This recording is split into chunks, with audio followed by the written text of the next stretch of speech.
Christy Blanchard is selling a golf cart, and she said this is Gypsy's golf cart. Child, since when does Gypsy play golf? Christy says not free, but at the bottom it says it's free. They stay false advertising. First of all, Gypsy can't drive. So if Gypsy can't drive, how is this her golf cart? Where is she going? Anyway, y'all, she says the cushions are in great condition. She no longer needs the cart. It runs great. Best offer. First of all, her house ain't nothing but 1,300 square feet. So where's she driving the cart to? Christy, I'm going to need you to do better and stop playing on this here internet. And the fact that somebody put on TikTok the name of their page is Gypsy's golf cart. Why do y'all play on this internet like this? I cannot with y'all. Y'all are way too funny. Ooh, I'm gonna tag Gypsy's golf cart if it'll let me. But y'all, check this out. Y'all, it's a year later, and Gypsy Rose Blanchard is on the same shenanigans. It's like watching the stuff that happened this time last year only makes me laugh harder, because it's like she spins the block as we are spinning the block. It's like I don't know. I know history repeats itself, but golly, Gypsy, you can't just let it wait a little bit? Jesus. Yo, you know Miss Julie Recap has always been the center of Gypsy versus BS and allowing her to make up her stories and fabricate things and put the stories out there. So y'all gotta watch this, because it's actually making me laugh that we're literally spinning the block on her BS. And we're about to come up on the 1 year of her reaching out to me. And child, the fact that her show is going to come out during the time that happened is really hilarious to me. But if y'all have not seen my video yesterday about the sign language, the body language expert, child, it's really good. Y'all need to watch it. And you also need to go follow her, because she has other content about Gypsy's body language on her page and Breeze. She's really a great content creator. I love the fact that she is bringing her expertise to YouTube, and I think a lot of people can learn so much from her, and cues that you can avoid people like Gypsy rather. She did reach out to me and thank me for my video, so I always respect people that do that as well. So that just always, I feel like, they respect the fact that you credit them to having such amazing work. And she is awesome, and I think you guys should follow her. So if you haven't watched that, go watch that video, because she breaks down Gypsy's whole life. And child, she's good at what she does. Okay, she is good at that, and I love someone that can read some body language, child. But let's spin a block.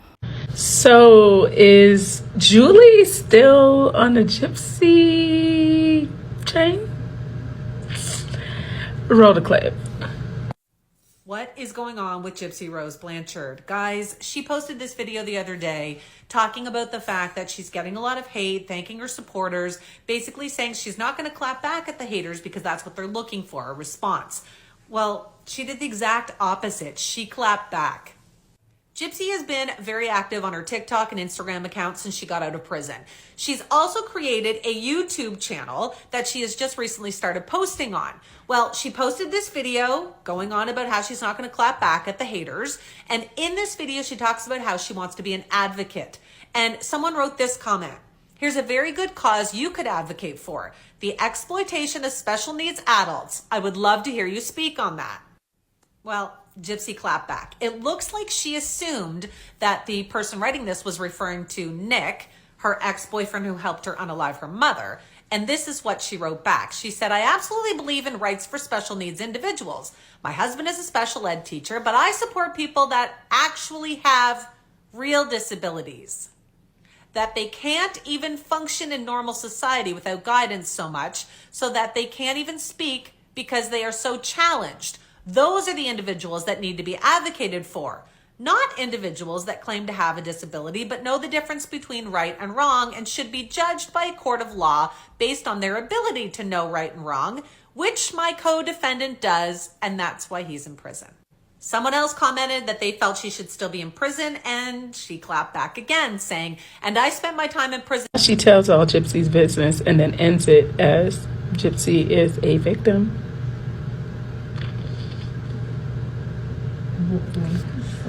Child, Jaguar Wright got an award. I need y'all to watch this. Again, I love this creator. She is here on YouTube. She's also on TikTok. Y'all need to go follow her. I just love the fact that she always has the tea super early. So y'all need to go on and catch her. I'm going to tag her down below in the description. Ciao. Ooh, watch this tea. And y'all, please leave your comments because I really want to know what y'all think about this.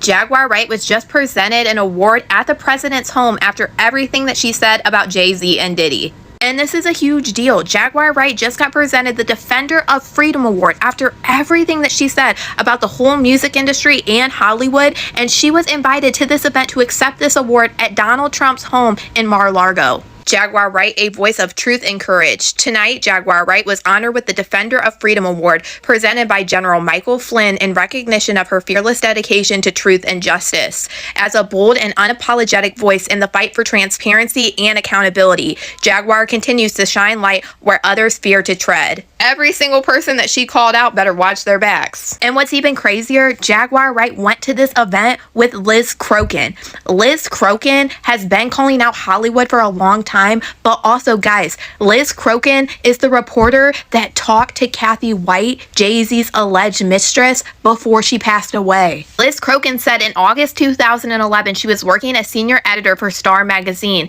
and her boss asked her to look into an online blog claiming that a woman named Kathy Coriana White was having an alleged affair with Jay-Z. She said that the blog that reportedly first broke the affair story was published by the Hollywood Street King in an article titled "Busted, Jay-Z Caught Cheating on Beyonce with Kathy White" in August of 2010. She said that she managed to get a hold of Kathy at her job in New York over the phone, and during their first conversation, she denied having an affair with Jay-Z. She said that she also claimed that she had never hung out with him or even met him. And then Liz Crokin said that she uncovered photos of Kathy White hanging out with Jay-Z and Diddy, no less at Teo nightclub in Las Vegas. So she called her back and asked her about the photo evidence that debunked her initial claim that she had never met or hung out with Jay-Z. And this is the photo that Liz Crokin was talking about. Now, Liz Crokin alleged that at this point, Kathy White expressed to her that she would consider going public with her story, and days later, she tried to reach her at work with no luck. She said that she finally got a hold of one of her colleagues and asked if she knew why Kathy had been MIA,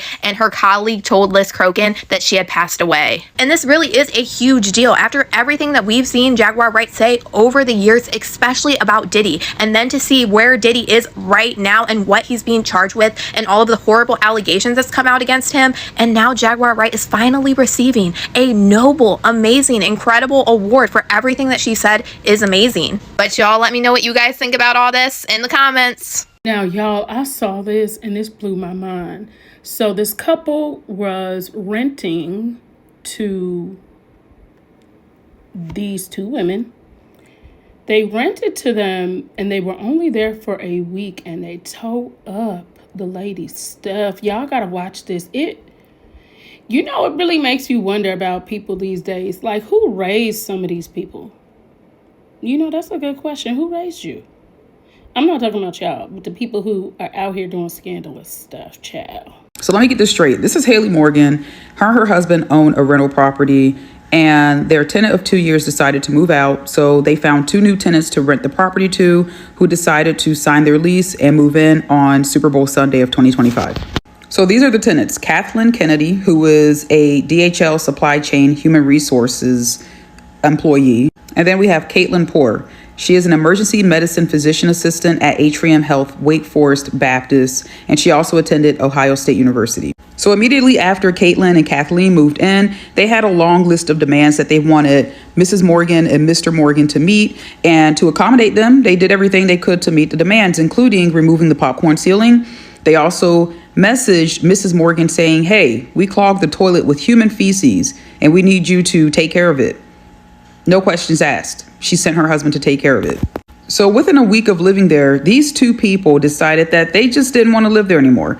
They decided that their list of demands weren't being met and that they wanted their money back and they wanted to break the lease and move out. So rather than argue with them, Mrs. Morgan and Mr. Morgan were like, you know what? No harm, no foul. We'll let you break the lease, but we're not giving you the money back for the 1 week that you lived here. And we're definitely not giving back the security deposit until we come check out the property to make sure everything is squared away. So that upset them, and they started hurling racial slurs at Mr. and Mrs. Morgan verbally and through text message. So that's when Mr. Morgan decided to tell Mrs. Morgan, hey, I don't feel comfortable with them. I think I ought to check out the property on Friday just to make sure everything is on the up and up.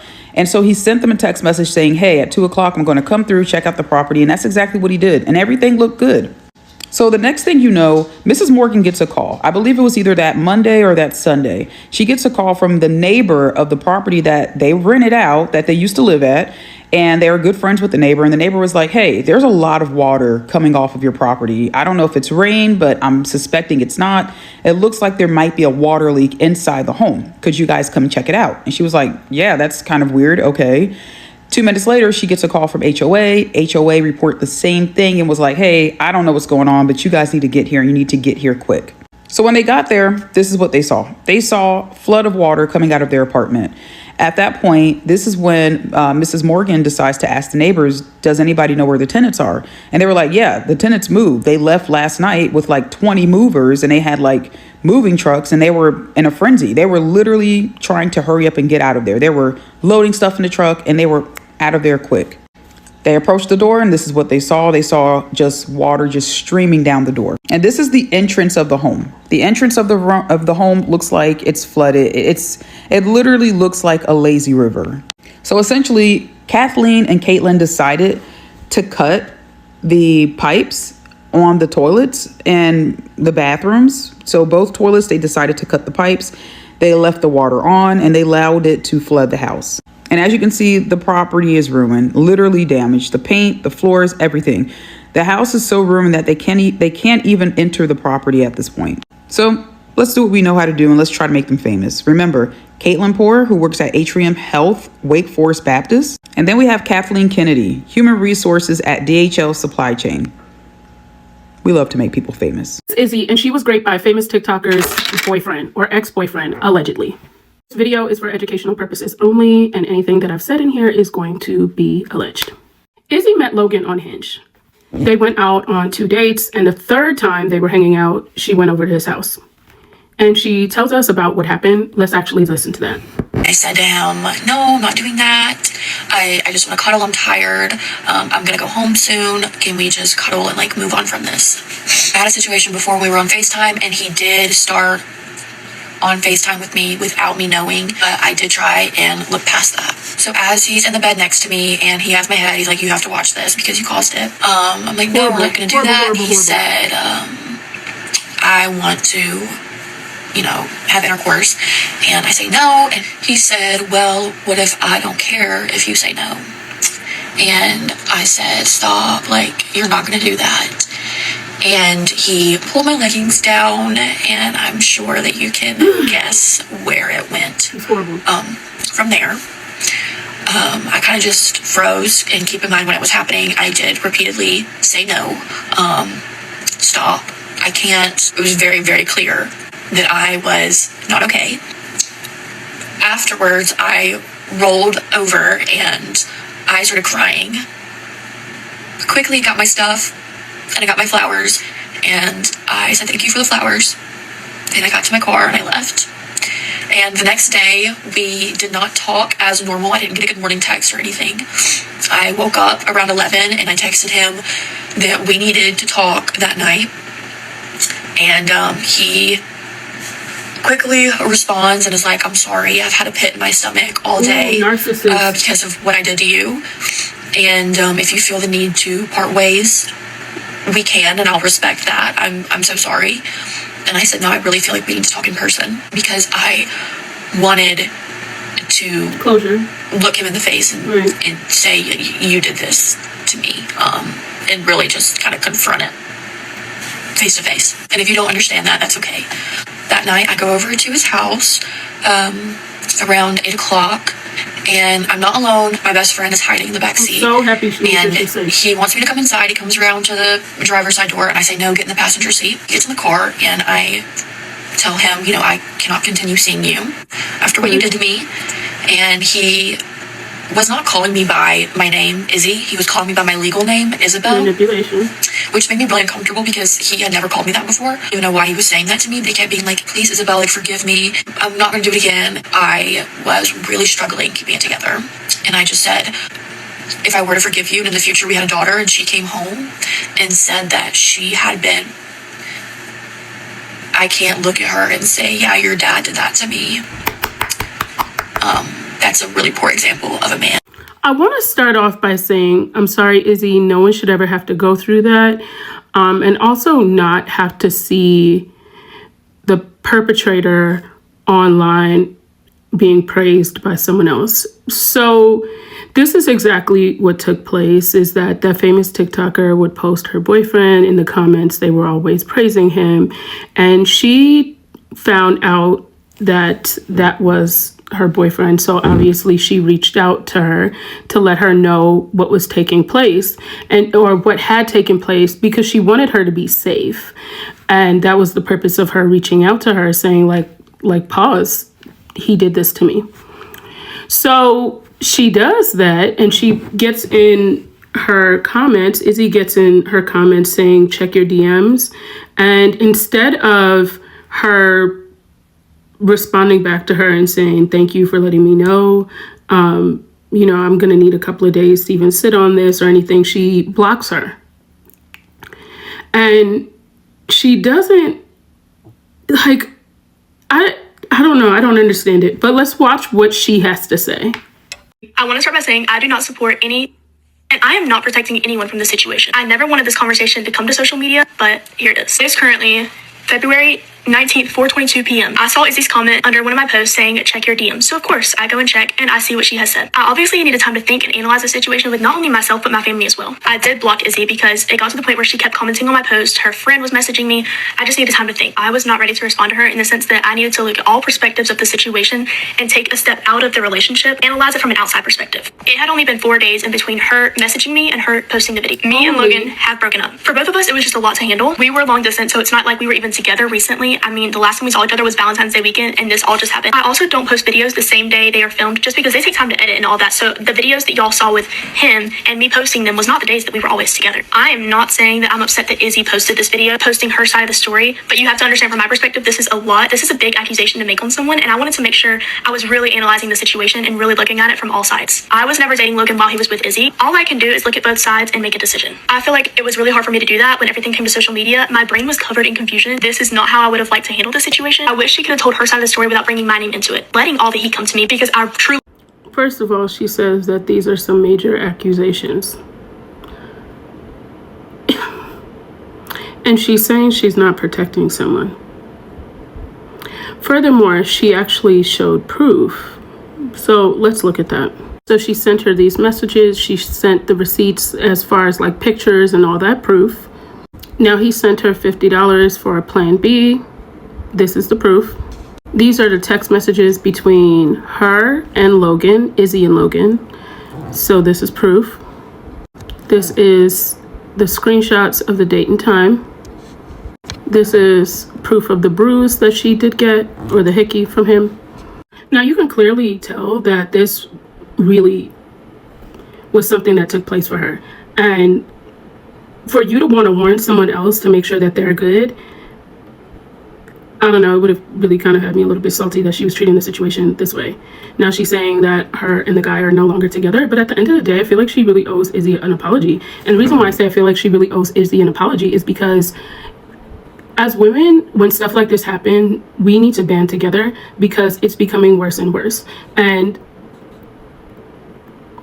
it's becoming socially acceptable, and it shouldn't. And the fact that he felt like he could manipulate her to get her to change her mind or to not do anything about it really just tells you the climate or who he is as a person. And honestly, I feel really bad for Izzy because, you know, victims of rape Like, it's a lot of trauma that they have to work through, and trust issues and stuff like that. And I'm just sorry that she had to deal with this. I'm bringing the situation up because I want to bring awareness to it. And I believe perpetrators need to be aired out. So I don't have a picture of him. I was looking, but yeah, his name is Logan Kitchpatrick or something like that. Again, Izzy, I'm really sorry that this happened to you. Now, y'all know what time it is. It's Black History Month time. And we only have a couple of days left, right? So we got to make the best of it. Okay, I have a master's degree in Black History, and this Black History Month, I have vowed to share a new fact every day, something that you probably would not learn in school. Today's fact is one that you'll want to keep in your back pocket, because at some point, someone's going to say something, and having this information, that's helpful. Did you know Black people have lived in America since before the country was even officially established? 20 African descended people arrived in Point Comfort, Virginia in 1619 on a ship called the White Lion, and they had been actually traded for food and other things from a Portuguese slave ship. All 20 of the African people who were on the ship were intended to become indentured servants when they arrived in what would become America. 2 of those people are Isabel and Anthony Tucker. They were working for a man named Captain William Tucker as indentured servants. And in 1624, they, after being married, had a son named William Tucker. They named him after the captain.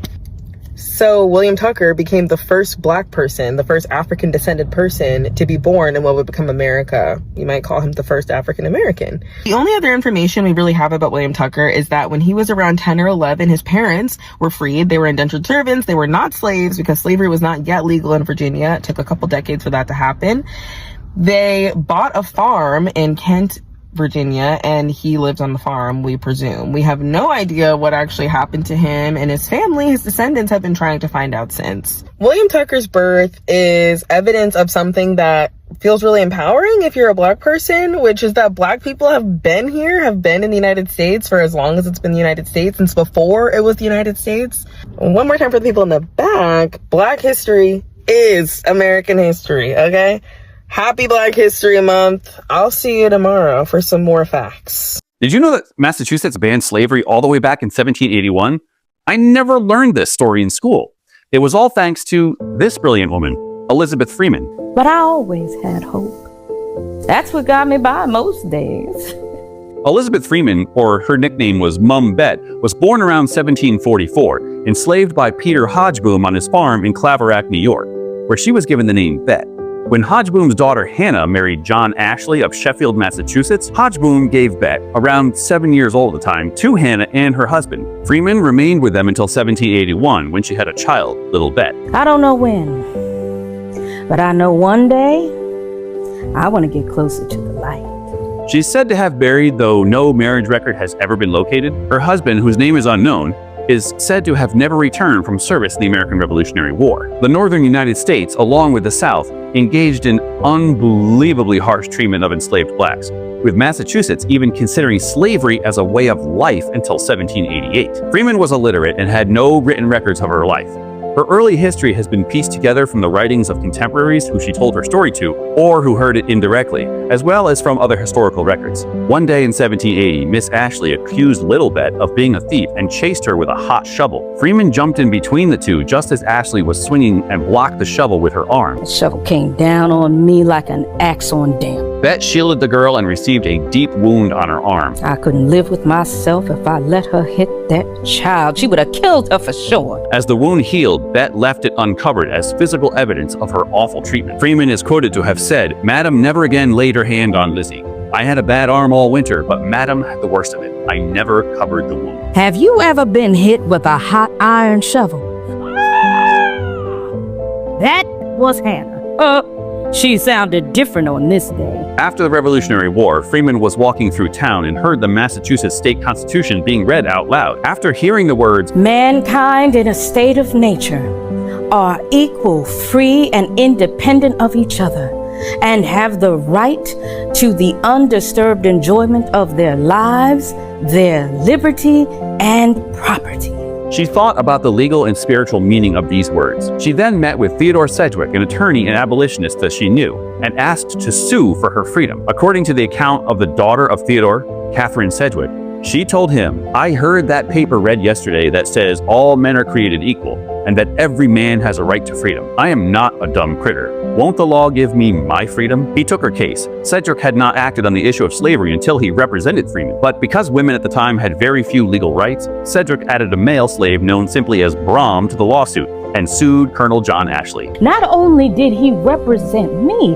but he brought Brom along too. Brom was enslaved to the Ashley son-in-law. In the court case Brom and Bet v. Ashley, Cedric argued that based on the Constitution, she and Brom shouldn't be considered property and therefore should be free. The jury in the Court of Common Pleas decided in their favor. The jury found that Brom and Bet are not, nor were they at the time of the purchase of the original writ, the legal Negro of the said John Ashley. However, like many slave owners, Ashley refrained from admitting to the true nature of his actions. While arguing for his right to own Brom and Bet in court, Ashley described them as his servants for life rather than slaves. This intentional word choice underscores the attempts at minimizing the reality of the institution of slavery. The court assessed damages of 30 shillings and awarded both plaintiffs compensation for their labor. Ashley initially appealed the decision, but a month later he dropped his appeal, apparently having decided that the court's ruling on the constitutionality of the slavery was final and binding. After the ruling, Ashley asked her to return to his house and actually work for wages. Instead, she chose to work in the attorney Cedric's household. She worked for his family until 1808 as a senior servant and governess to the Sedgwick children. And in fact, the name Mum Bet that Freeman is commonly called